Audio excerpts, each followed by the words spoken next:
자, 1번 지구의 모습이라고 적혀 있어요. 자, 지구상에 보면 이제 바다도 있고 큰 육지들도 존재하고 있는데 도대체 지구를 덮고 있는 면적 중에서 육지의 면적은 얼마나 되고 또 바다의 면적은 얼마나 될까? 그거부터 정리하고 한번 가볼게요. 실제로 사람이 밟고 서 있는 육지보다 바다가 차지하는 면적이 훨씬 넓어요. 대략 지구상에서 바다가 차지하는 면적이 한 70% 정도 되고요. 실제로 육지가 차지하는 비중은 한 30% 정도밖에 되지가 않습니다. 자, 그렇다면 지금부터 하나하나 주요 육지와 바다 살펴보도록 할까요? 지도 나와주세요. 자, 지도가 앞에 여러분들 눈앞에 펼쳐졌는데 자, 각 대륙부터 먼저 육지부터 확인하면서 출발하도록 하겠습니다. 자, 선생님에게서 가장 먼 쪽부터 출발을 해보도록 할게요. 분홍색으로 색칠되어 있는 지역이 있죠. 누구나 한 번은 여행 가고 싶어하는 저곳이 바로 유럽이고요. 그 다음에 유럽에서 오른쪽으로 조금 동쪽으로 와보니까 그 옆에 대륙 중에서 눈으로 딱 봐도 제일 넓어 보이죠. 우리나라가 포함되어 있는 저곳이 바로 아시아 대륙 되겠습니다. 그런데 사실 유럽하고 아시아는 지도에서 보시다시피 따로 떨어져 있는 대륙이 아니라 한 덩어리야. 우리가 이쪽은 유럽, 이쪽은 아시아 구분을 하고 있는 거잖아요. 그래서 유럽과 아시아를 합쳐서 유라시아 대륙이라고 부르기도 하죠. 자, 이번에는 유럽에서 남쪽으로 내려가 보도록 하겠습니다. 큰 덩어리에 또 하나의 대륙이 존재를 하네요. 저기가 바로 드넓은 아프리카 대륙이 되는 거죠. 자, 이번에는 유라시아 대륙에서 큰 바다를 하나 건너오겠습니다. 두 개의 덩어리의 큰 대륙이 또다시 보이는데 위쪽을 우리가 북아메리카 대륙, 아래쪽을 남아메리카 대륙이다. 이렇게 이야기를 해요. 사람이 살고 있는 대표적인 대륙들은 다 끝났어요. 하지만 또 하나의 큰 대륙이 나타납니다.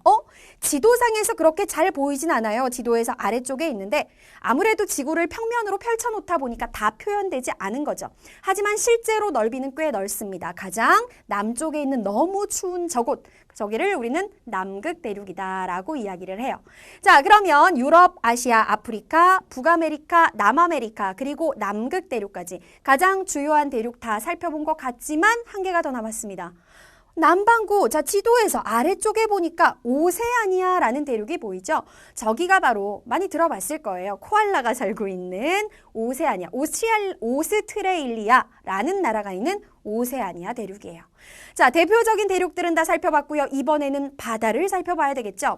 지도를 다시 한번 봤더니 그냥 대충 봐도 지금 중앙에 굉장히 널찍한 바다가 하나 보이잖아. 저기가 전 세계에서 가장 큰 바다, 태평양이라고 하는 바다죠.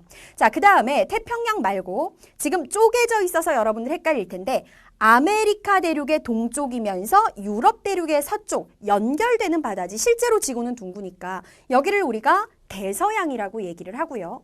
자, 그 다음에 아시아 대륙에서 남쪽으로 내려갔더니 저기 조그만한 삼각형 땅이 있어. 저기가 바로 인도라는 나라인데 그 아래쪽으로 또 바다가 보입니다. 저기를 인도 아래쪽에 있다. 그래서 인도양이라고 얘기를 해요. 자, 지금 선생님이 말한 세 바다, 태평양, 대서양, 그리고 인도양을 전 세계 바다 중에 가장 규모가 큰 세 개의 바다다라고 해서 3대 양이라고 이야기를 하고 얘네가 바다의 전부는 아니잖아. 이 이외의 주요한 바다가 자, 북극 근처에 있는 북극해, 아래쪽 남극 근처에 있는 남극해, 그리고 지도상에 작아서 잘 보이진 않겠지만 유럽 대륙과 아프리카 대륙 사이에 끼어 있는 굉장히 아름다운 바다, 바로 지중해라는 바다가 있어요. 그래서 보통 세 개의 주요 바다다 그러면 태평양, 대서양, 인도양 3대 양과 여기에 플러스 북극해, 남극해, 지중해까지 대표적인 바다다라고 보통 손꼽죠. 자, 대표적인 주요 대륙, 대표적인 바다들 실제 시험에서 잘 나오니까 우리 친구들 상식적으로도 반드시 알아두셔야 됩니다.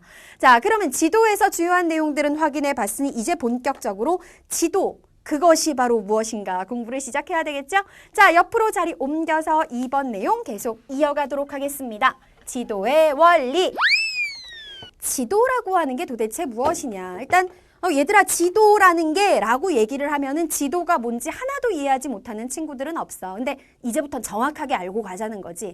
지도라고 하는 건 정확하게 뭘 말하는 거냐면 우리가 밟고 서 있는 땅을 지표면이라고 하잖아요. 이 지표면 위에 나타나는 여러 가지 지리적인 현상을, 지리적인 현상이라는 말은 어려운 거 아니야.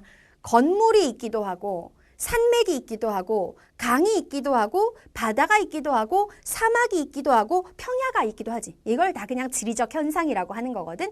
이런 지표면의 여러 가지 지리적 현상들을 뭔가 이렇게 우리가 약속해가지고 표현을 해야 될 거 아니야. 다 그냥 자기가 표현하고 싶은 대로 하면 안 되지. 딱 어떤 특정한 기호로 표현하기로 약속을 해서 그 약속된 기호를 가지고 어디다가 입체가 아니라 평면에다가 나타낸 그림을 우리는 지도다라고 얘기를 합니다.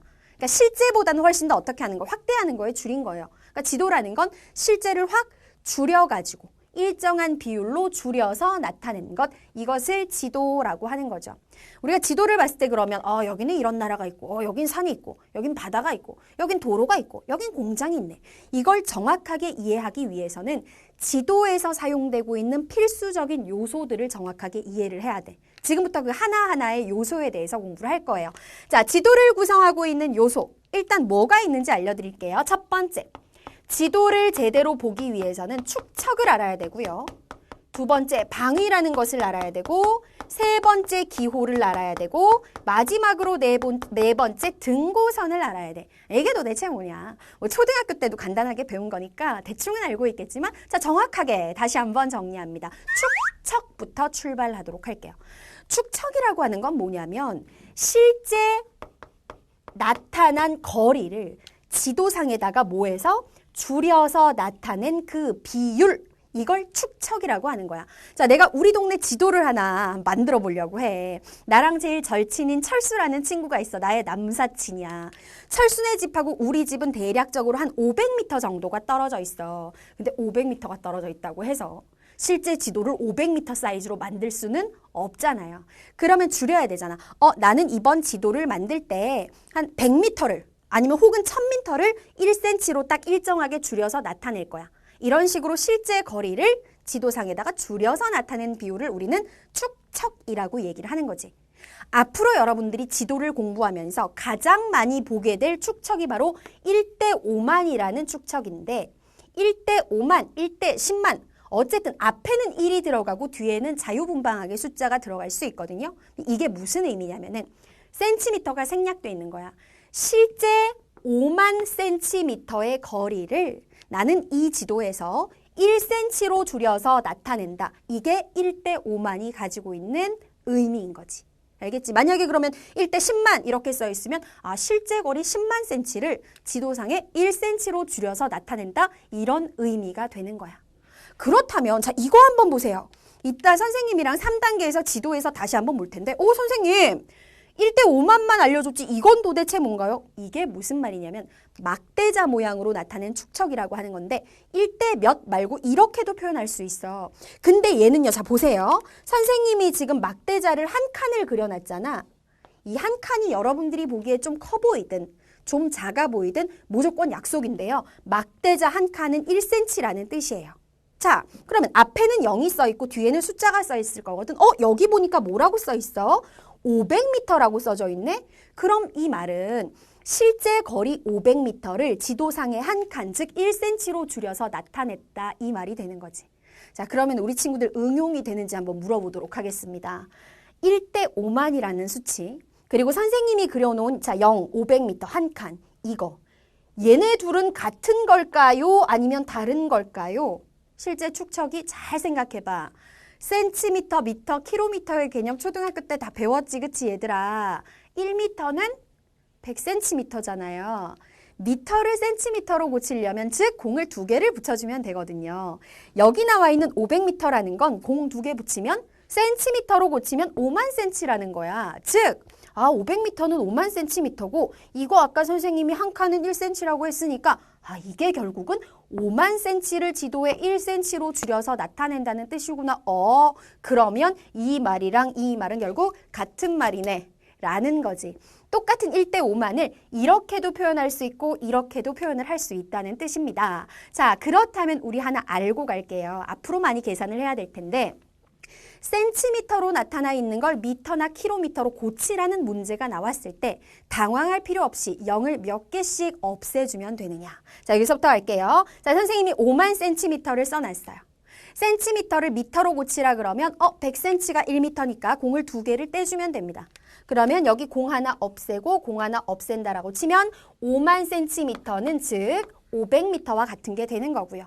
자, 그런데 문제가 당황스럽게 미터가 아니라 센티미터를 킬로미터로 표현하라고 나왔어.